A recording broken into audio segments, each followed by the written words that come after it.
What's happening, folks? Back with another reaction, back with some more Smashing Pumpkins, and we're going to start going through Adore 1998. Sofia provided the material for this one, so thank you, and we're going to listen to the first track, which is To Sheila. So I wonder whether this is an actual reference to someone in Billy, or perhaps another member of the band's life. I will say it sounds, on the surface of it, like a letter, like a devotional statement, some sort of presentation or gift to another, so of course it could be more emotionally complicated, but my inclination, my prediction, my hypothesis would be that it is in some way fond or sympathetic toward Sheila, so I'll see what I can pick up on a first listen. I will say this is going to be the first Smashing Pumpkins material I've reacted to on the channel where I know I've never heard it, meaning I reacted to Siamese Dream, an album I had back in the day, even though only a couple of the tracks were very familiar to me before I went through it in reaction form. Same thing, maybe to an even greater degree, with the double album Mellon Collie and the Infinite Sadness, in that I remembered a few songs, maybe 2 to 3, over the course of the whole double album going into it, and many of the tracks, as I heard them in these reactions, weren't familiar to me at all, so perhaps I simply just,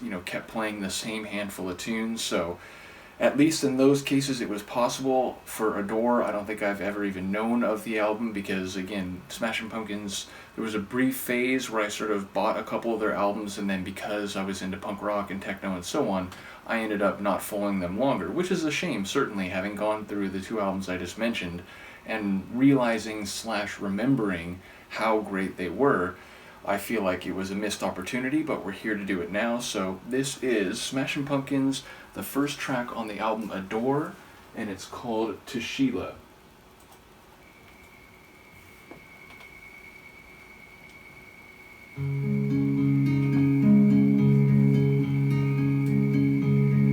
Twilight fades through blistered Avalon. The sky's cruel torch on aching Autobahn into the uncertain divine.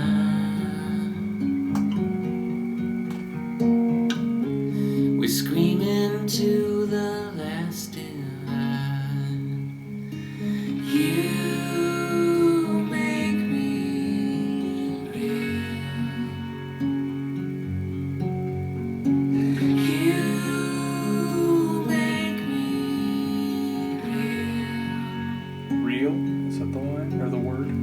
real. Strong as I feel. You make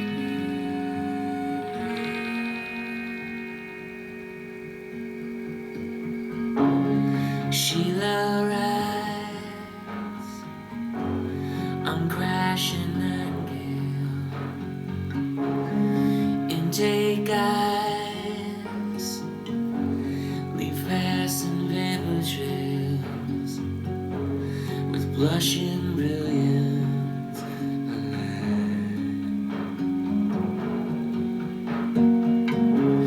Because it's time to arrive. You make me real.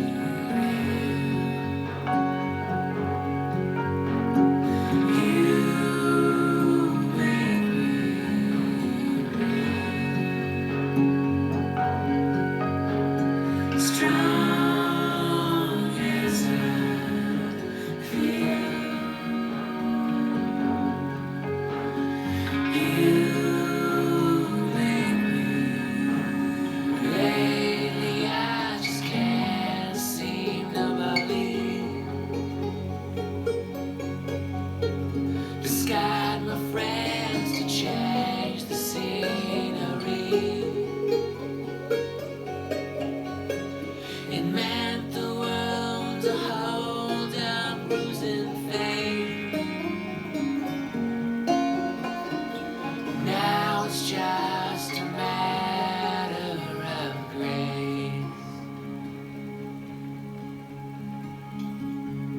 A summer storm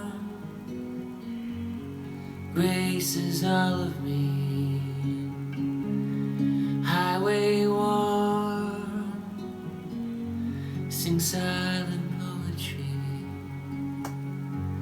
and I could bring you the light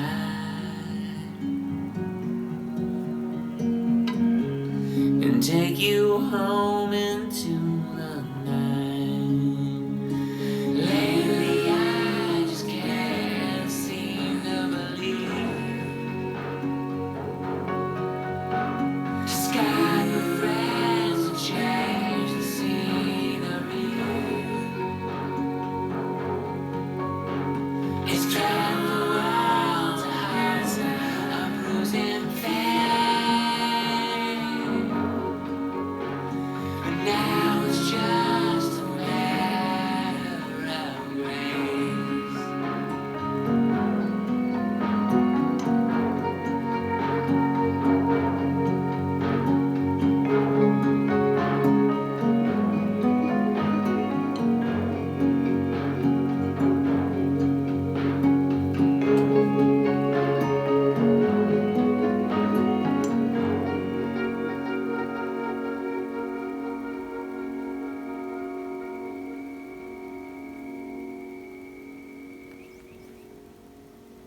Almost like a insect sound that bookended the track at the opening and the ending there. So a very sweet and elegant sounding tune. Some of the lines that I caught mostly imperfectly suggest maybe it's more complicated, the idea of needing a change of scenery, which typically you say when things aren't working for you and you need to try something else to find yourself or to find your groove. So it feels, certainly in the melodic and atmospheric sense, like it is affectionate, fond, devotional, and that feeling was enhanced or characterized by the way the first part of it sounded like there was a bit of a duet.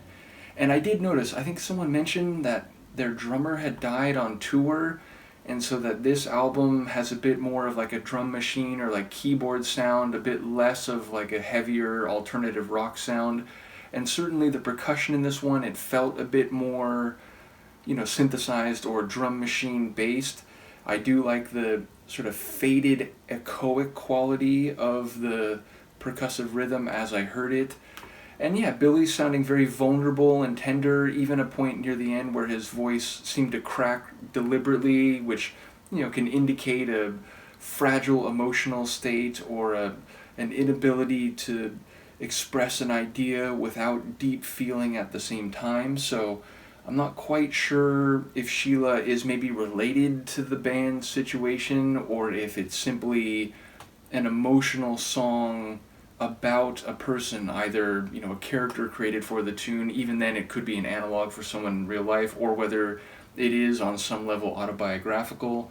But it conveyed a lot of feeling and emotion, even if I'm not sure it's as straightaway devotional as maybe I thought in the opening stages. Because again, there was a line about changing scenery, and I forget, there was one after it too, which of course now I'm forgetting, but it also seemed to suggest maybe things aren't perfect, or maybe the narrator has to deal with something or try to find something that he doesn't currently feel or hold. So yeah, a song with a lot of tenderness, even if it may be more complicated or complex emotionally, and a very fitting opener following the tenderness of Farewell and Goodnight at the end of Mellon Collie and the Infinite Sadness. So looking forward to this album again. It's brand new Smashing Pumpkins material to me. Never heard this before, quite certain of that. So it'll be a fun ride. Do let me know what you think. And Luca, the absolutely sleeping and or exhausted cat, and I will see you next time. Peace.